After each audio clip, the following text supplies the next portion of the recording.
Sánchez. Lo queremos tanto a nuestro invitado, pero bueno, estamos medios condicionados, como que cada vez que lo vemos es por una mala noticia, así que creo que deberíamos invitarlo la próxima vez a hablar de no, si lo hemos invitado a hablar de prevención, la verdad que sí. Me refiero a Michel Delerve, experto en gestión de emergencias, que ha tenido la gentileza en medio de todo lo que está sucediendo de venir presencialmente a nuestro estudio y acompañarnos. Bienvenido, Michel, ¿cómo estás? Muy bien, muchas gracias. Pero antes de entrar al tema ya más serio, yo quiero agradecer esta posibilidad de estar con Rodrigo, con quien hace muchísimo tiempo no nos encontrábamos personalmente. Mira.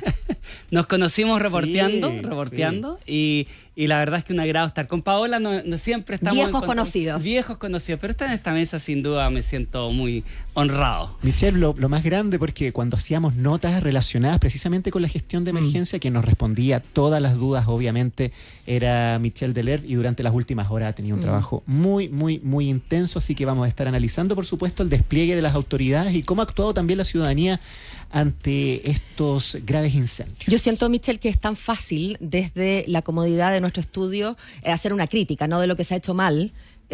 Ahora, también es cierto que las críticas muchas veces tienen por objeto mejorar lo que es perfectible, porque todo se puede mejorar siempre, pero quisiera entonces una primera mirada desde tu expertise a cómo has visto ya no el incendio, desde luego, sino cómo hemos respondido nosotros al incendio. Y quizás tiene sentido lo que dice Rodrigo, hacer un análisis desde distintos estamentos, ¿no? Cómo ha respondido la capacidad del Estado, los vecinos. Yo creo que es súper fácil, estamos en una dinámica casi social, muy fácil de decir, no, está todo malo. Pero si uno dice que está malo, tiene que tratar de dar información tangible, porque de lo contrario, de esa información tangible, tú puedes decir, entonces esto es lo que hay que arreglar. Pero de lo contrario, lo malo por lo malo, y por lo tanto yo quiero dar algunos datos. Kiki hacía, entre sus notas, señalaba algo que era muy importante, que era una nota que hablaba el director de CONAF. Combate aéreo nocturno. Bueno, lo tengo aquí, pues. ¿Por qué, preguntar, Michel, por qué se demora 4 años para vuelos nocturnos? Que es algo que nos contaba precisamente Kiki en sus titulares. Voy a ser un poco más duro con eso. A ver. ¿Por qué nos demoramos 14 años? Porque debo decirte que en Chile, voy a ser un poquito autorreferente, pero yo al menos tengo recuerdo así, en lo más objetivo, de una entrevista en el Mercurio, en la página de tecnología, donde tuve que hablar sobre el desarrollo del combate aéreo nocturno, y eso fue antes de los trágicos incendios del año 2017. O sea, hace 10 años.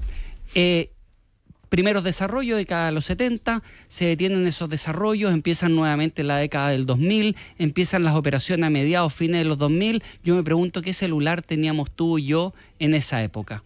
Y veamos el celular que tenemos hoy día para que veamos cómo avanza la tecnología. Por lo tanto, aquí estamos hablando de tecnología. El tema hoy día es que tú tienes una empresa incluso que brinda servicio de combate aéreo nocturno. Hemos visto el Fireliner, el Boeing, que descarga 15.000 litros, que tiene una muy buena foto, una muy buena imagen, como dicen en el periodismo, tiene un buen mono, ¿cierto? Es muy atractivo y tenemos... ¿Y puede trabajar de noche? No trabaja de noche, pero la empresa que lo tiene brinda el servicio de noche en Estados Unidos, Canadá y Australia, y por lo tanto el proveedor está operando en Chile. Por lo tanto tenemos conocimiento a nivel internacional, tenemos tecnología a nivel internacional, no de ayer ni de anteayer, de hace un par de décadas por lo menos. Tenemos un proveedor operando en Chile y tenemos advertencias en Chile de que era necesario por el tipo de incendio. Por lo tanto, cuando a mí me dicen que son 4 años, porque efectivamente faltan algunas líneas base, porque lo que está faltando es construir la base para que puedan operar esos servicios. ¿Qué significa la base para que puedan operar? ¿Significa el lugar donde aterrizan? Perdón, porque esos son aviones. El servicio es un avión que tira agua de noche.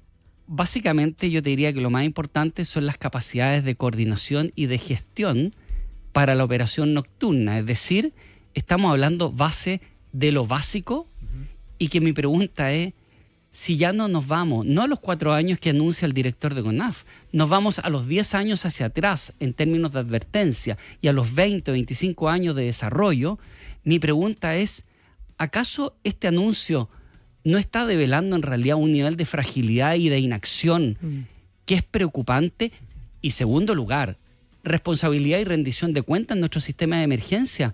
Aquí se citaba cómo quiero señalarles, se citaba que la directora de entonces, la temporada pasada, prometió combate aéreo nocturno para esta oportunidad, pero no lo hizo una vez, que además me parece, a mí me duele mucho y me parece éticamente reprochable. Lo hace con motivo de la conmemoración de los 138 personas fallecidas en el incendio de Viña el 2 de febrero, y lo hace además en diciembre anterior en megatiempo. O sea, no fue una vez. O sea, estamos hablando, no fue, como uno dice, una cuña improvisada del momento. Lo hizo 2 veces en instancias bien formales. ¿Dónde está la responsabilidad y rendición de cuentas del Estado? Más que personalizarlo en ella, yo no creo que eso haya sido algo que simplemente se le ocurrió de un momento a otro. Michelle, ahora lo que ha planteado el gobierno también es que existió un cambio de criterio producto de una evaluación externa que en este caso es del Servicio Forestal de Estados Unidos. ¿Por qué necesitamos esa validación externa y qué es lo que podrían decir esos informes como para que finalmente se tome la decisión de no implementar esta tecnología nocturna?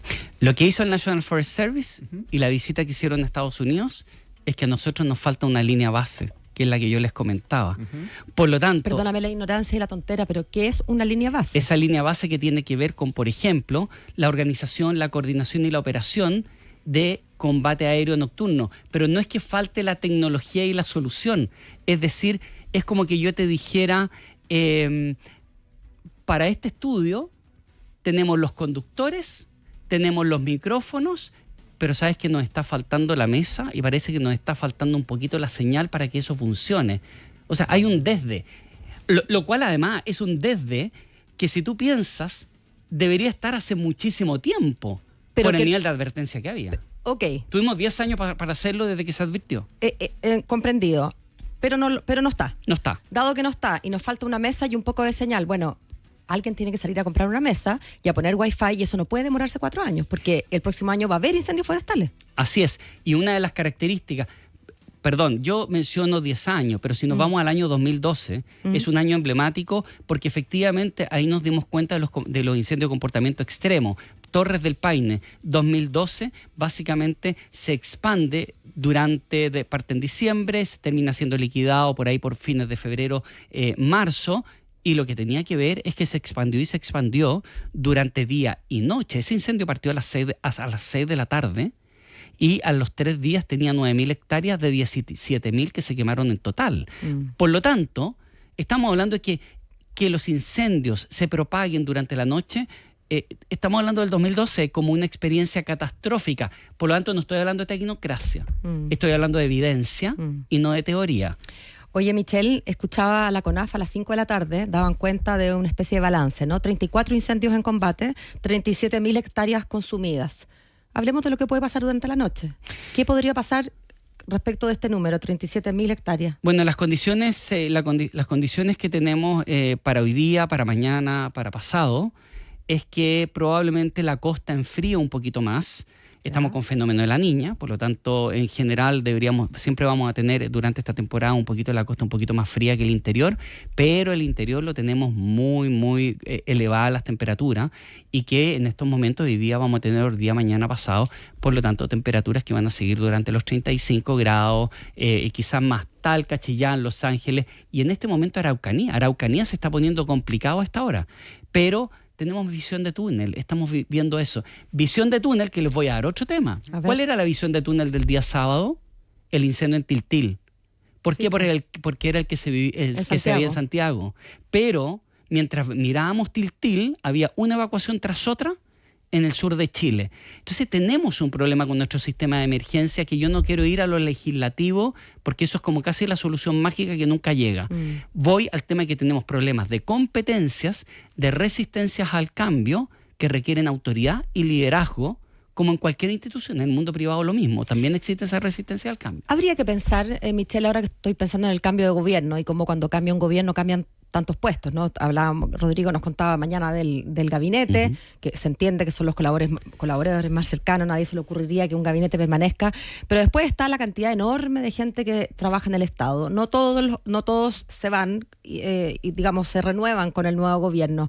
A nivel de manejo de emergencias, ¿cuántas de esas personas son técnicas y por lo tanto deben quedarse, o cuántas debieran quedarse versus lo que está pasando en la realidad? Te lo pregunto porque si todo esto son temas de Estado, y temas que además requieren de altas competencias.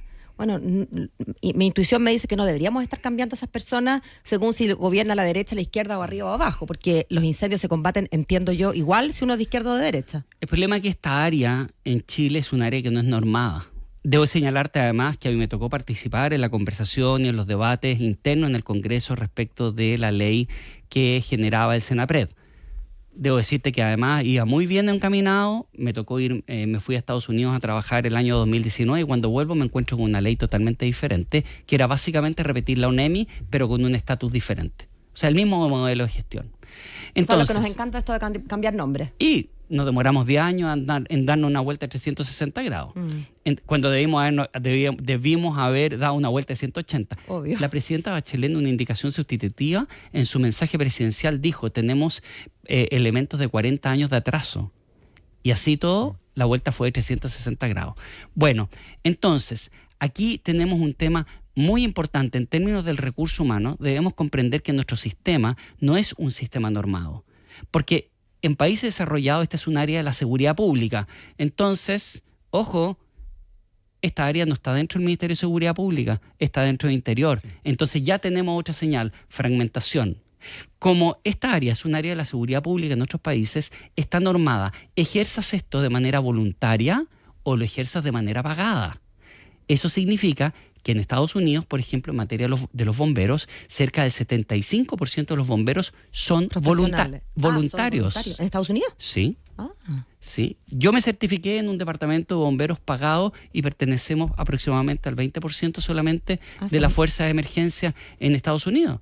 El resto es voluntario, pero ojo, ejerzas la profesión de manera pagada o voluntaria, está normada. En Estados Unidos incluso tienes policías voluntarios, pero están normados. ¿Pero qué significa que no estén normados los bomberos acá? ¿A qué te refieres con que no están normados? Porque sabemos que no es llegar y ser bombero. O sea, no es que hay un incendio y yo me pongo mi traje que compré en Amazon y voy al incendio. Yo no lo sé. Yo no soy voluntario, no conozco a ningún voluntario muy cercanamente como para entender cómo opera, pero entiendo que esto no es el que sea voluntario, no es que sea la chacota, digamos. Que va cualquiera con su manguera a ayudar. Pero la regulación está puesta y principalmente generada por el incumbente. Cuando aquí el principal incumbente es el Estado. Por ejemplo, en países como Estados Unidos, tú puedes ser voluntario, pero te certificas frente al nivel federal. ¿Ya? ¿A qué voy con esto? A que nuevamente vamos a la evidencia. ¿Quiénes estuvieron involucrados en el incendio de Viña del Mar, el segundo más mortífero? Sí, sabemos. Gente de la CONAF y de bomberos. Y de bomberos y del Senapred. Eso no debería llevarnos a haber tenido un cambio drástico en lo que es la selección, entrenamiento y fiscalización y supervisión de nuestros equipos de emergencia. Entonces, ¿a qué voy con esto? No estamos hablando de bien o mal al voleo, estamos tomando cosas como, por ejemplo, el tema de alerta SAE, que nuevamente estamos con el tema de que, oye, es que no dicen hacia dónde hay que evacuar. Sí, pero ya llevamos 2 comisiones investigadoras en el Congreso que han señalado, la primera antes del incendio en Viña del Mar y el otro después. Vamos a hacer una nueva comisión investigadora este año que vamos a terminar diciendo que el sistema SAE tiene debilidades importantes y que por lo tanto vamos a repetir lo que ya han dicho 2 comisiones investigadoras. ¿Quién se hace responsable entonces de que se haya dicho que aquí tenían que haber cambios importantes, responsabilidad del Senapred? No estoy diciéndolo yo, está escrito. Y el Ministerio del Interior, ¿quién se hace responsable? ¿Quién rinde cuenta sobre eso? Entonces, tenemos un tema donde no es que nos falte el diagnóstico o al menos la evidencia de que hay algo que cambiar. Como por ejemplo, el combate aéreo nocturno. O alguien puede negar de que miramos los últimos años y los combates dejan de ser diurnos. En un rato más, 7:30, empiezan a bajar aproximadamente los vuelos. Eso significa que todos aquellos incendios que están muy activos, con las condiciones actuales, quedan libres, quedan despiertos. Antiguamente dormían.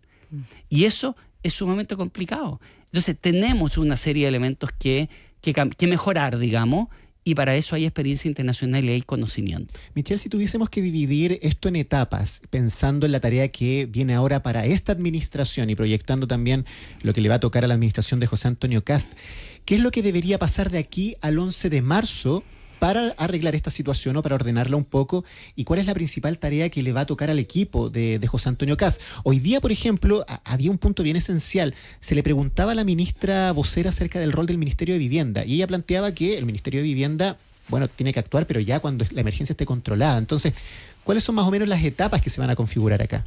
Yo te diría que me parece una buena señal política lo que ha pasado hoy día entre ambos presidente electo y presidente en ejercicio. El término de mostrar de que finalmente hoy día la prioridad es fijarse en las personas y en las víctimas. Pero seamos pragmáticos. De aquí a un mes y medio más hay que iniciar una nueva administración y creo que en ese sentido quiero tomar primero el tema de la vivienda porque está asociado a la reconstrucción. Creo que tenemos un sistema fragmentado, por lo tanto no podemos pensar que solo vivienda aborde esto. Una reconstrucción en realidad es una fase mal llamada. La fase técnicamente en el ciclo de vida de la emergencia se llama de recuperación. Incorporar acciones de reconstrucción cuando corresponda, pero es la recuperación del bienestar económico, social, físico y emocional de las comunidades. Y ahí te da la interdisciplinariedad y la multiinstitucionalidad que se requiere. Por lo tanto, hay que generar algún tipo de instancia.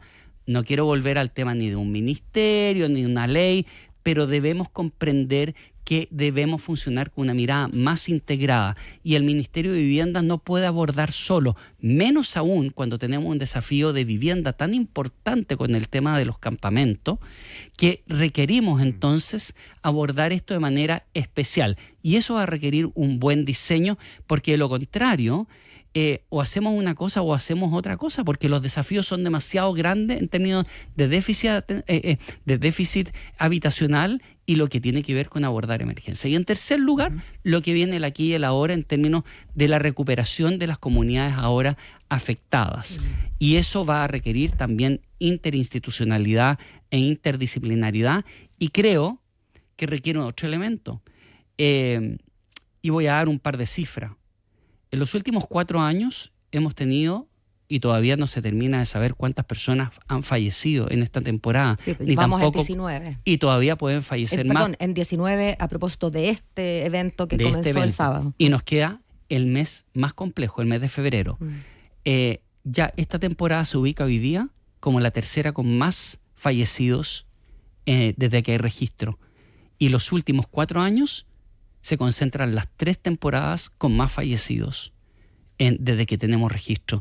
Y en nuestra historia, de 10 temporadas, 7 en materia de superficie afectada, 7 de las con más superficie se ubican en los últimos 12 años.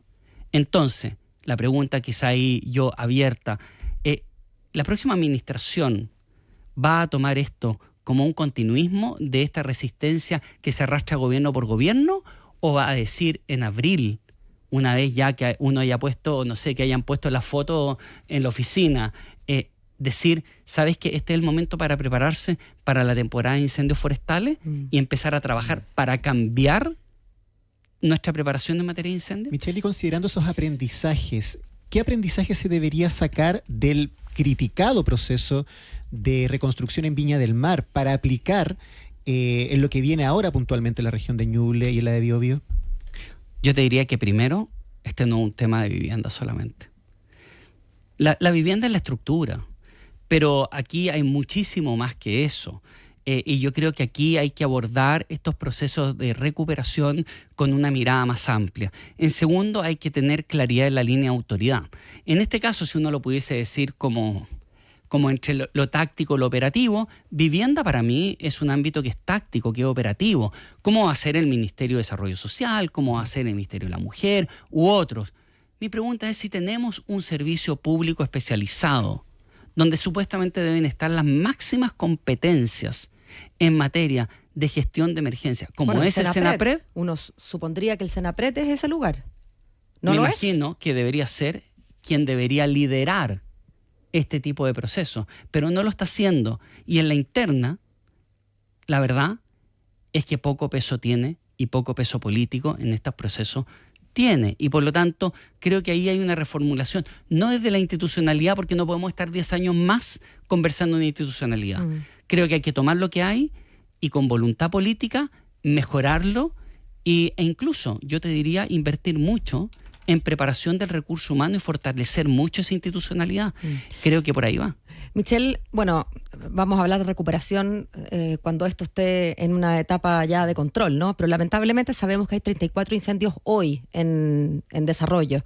Y me quedé pensando en algo que dijiste a propósito de las personas que reciben la alerta SAE, que es aquella alerta que los conmina a evacuar y que no saben para dónde evacuar. Entonces, tenía varias preguntas sobre el SAE. Primero, hay algunas personas que refieren que recibieron la alerta 2 horas después de llegado el incendio a sus casas. Quería entender si tú nos puedes explicar quién decide cuándo se manda la alerta SAE, o si acaso lo que pasó es que se emitió de forma adecuada, pero por un problema de señal de teléfono llegó inadecuadamente. Esa es una. Y segundo, por si nos estuviera escuchando alguien a quien le va a llegar la alerta, ojalá que no, pero durante la tarde de hoy, durante la noche, esas personas a quienes les llegue, ¿a dónde tienen que partir?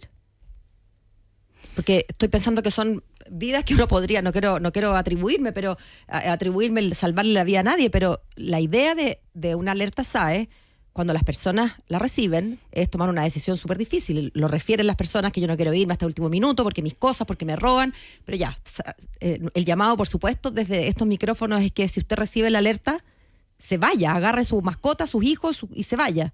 ¿A dónde? En la comisión investigadora del 2023 a mí me tocó exponer, y yo en un momento dado dije, siempre voy a quedar con la duda de cuántas personas fallecieron por no haber sabido hacia dónde evacuar. Y tienes razón, lo que tú señalas es una información absolutamente básica, y eso quedó registrado como una de las recomendaciones en el ámbito de esa comisión. Pero después vino Viña, y en Viña el mensaje llegó después de que había llegado el fuego. Entonces parece que el mensaje, en muchos sentidos, está siendo una suerte de checklist, porque una operación de evacuación no es un mensaje al celular. En segundo lugar... ¿A qué te refieres con que no es un mensaje al celular? Me refiero a la operación. La evacuación es una operación que requiere, por ejemplo, yo te envío un mensaje multiplataforma además, porque tengo que tener redundancia. En segundo lugar, una vez que yo sé que tú vas a hacer evacuación, yo en ese momento cuando te digo hay que hacer evacuación, yo tengo definidas las vías y el destino. Y tengo que en una emergencia que es dinámica, como un incendio forestal, no es estática como para evacuación. Como un tsunami, los carteles están puestos y siempre son en la misma vía, ¿no es verdad? Y que básicamente tú tienes claro que tienes que alejarte del mar. Claro. ¿Te fijas? Entonces, eso implica que tú cambias tu modo de operación de combate, porque tu prioridad pasa a ser proteger y habilitar las vías de evacuación, sacrificando incluso infraestructura y vegetación. Ese modo no cambia porque nuestro sistema es fragmentado, y por lo tanto la verdad es que la gente recibe el mensaje y yo creo que no genera el liderazgo y conducción que se requiere, porque también hay un problema de operación de evacuación. Está bien. Ahora, los incendios... Perdón, Rodrigo, un segundito, pero de verdad que creo que esto puede ser, ojalá que no, pero si es que efectivamente llega un mensaje SAE a alguien después de las 6:30, que estamos hablando nosotros, y el mensaje va a decir evacúe, no va a decir hacia dónde, ¿qué le dirías tú a esa mujer, a ese hombre, a esa dueña de casa, a ese joven que está mirando su celular y dice, bueno, me tengo que ir? ¿Qué le decimos? Yo lo primero que le diría es que observe lo que está pasando, manténgase informado. No espere la alerta SAE para evacuar. Haga evacuación ahora. Si es que está en una zona de riesgo, hay suficiente información. Parte importante de lo que nosotros hemos estado haciendo, y tú lo sabes muy bien, incluso toda la madrugada del día sábado al domingo, es entregar información de cómo evoluciona esto. Si usted está en una zona de riesgo, ¿sabe qué? Salga de ahí, vaya, aproveche que tiene luz de día, que hay poco humo, aléjese, vaya y busque una evacuación. En segundo lugar, cuando llegue la alerta, haga evacuación, pero para eso, ojalá antes esté informado de cuáles son las vías y cuáles son las vías que están habilitadas. Y ahí hay un deber de encadenamiento de las autoridades públicas de informar cuáles son las vías que están habilitadas. La carretera Ilitata estuvo cortada. Bueno, eso debe masificarse y simplificarse. Y por favor, quiero terminar con algo. Estamos hablando del mundo rural, estamos hablando de adultos mayores, estamos hablando de incluso alfabetización digital. ¿Por qué tenemos que tener un sistema, una mesa que tiene una pata en vez de 4? Y esa pata más encima requiere de antena celular, de señal celular y de un aparato celular. Tenemos que tener redundancia. ¿Por qué se hizo, entre otras cosas, se eligió la señal digital que se eligió como norma? Porque una de las cosas que se decía era precisamente por el tema de las alertas a los televisores. Bueno, pero ¿y dónde está materializado eso? Ya llevamos varios años con la nueva norma de televisión digital. ¿Te fijas? No hay que reinventar la rueda. Ahora, sobre los mensajes SAE, hoy día el exdirector del Senapred, Ormazábal, planteaba que hay una dificultad puntualmente con los incendios y el hecho de que uno no se puede casar con una suerte de vía de salida, de evacuación, por la velocidad con la que se mueve el fuego, porque evidentemente es información que cambia muy rápido de un instante a otro. Entonces, ¿qué se podría hacer en el fondo para que la gente tenga claro todas las opciones a la hora de poder escapar? A ver, primero señalar algo que tiene que ver con la responsabilidad y rendición de cuentas. El director de Senapred no salió por su mala gestión respecto al incendio de Viña. Salió porque se peleó con dos alcaldesas. También tenemos que mirar ese tipo de casos respecto de la responsabilidad. Y el director de CONAF salió meses después. O sea, no hubo responsabilidad por 138 muertos, el segundo incendio más mortífero de este siglo en el mundo. Ahora, efectivamente, por eso mismo, no podemos tener ese mensaje.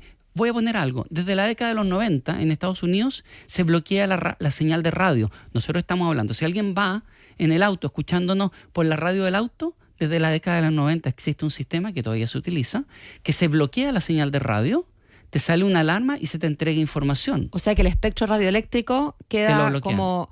digamos, es... Te lo hackearon. Pero la autoridad te lo expropia por ese rato, digamos. Por ese rato. Que hace todo el sentido. ¿Te fijas? Entonces, pero además, ojo, un tema que yo siempre he dicho, yo creo que más de alguna vez lo hemos señalado, el Estado, el sistema de emergencia considera a los medios de comunicación como un aliado. Y una vez le pregunté a Juan Manuel, y yo no sé si él se acordará, pero hace mucho tiempo le pregunté, le dije, Juan Manuel, le dije... A ti cuando tú estás acá en el estudio, lo hicimos al aire en un canal de televisión, creo que fue para el terremoto de Coquimbo, ¿tú recibes un mensaje de la autoridad diciendo cuáles son las vías de evacuación, las medidas, a lo menos por un email automático? No recibimos nada. ¿Ustedes reciben algo? No. Seamos honestos, lo que se hace es estar viendo las redes sociales, etcétera. ¿Qué cuesta? Pero hay que considerar a los medios de comunicación como un aliado estratégico y ahí viene la función pública de los medios de comunicación.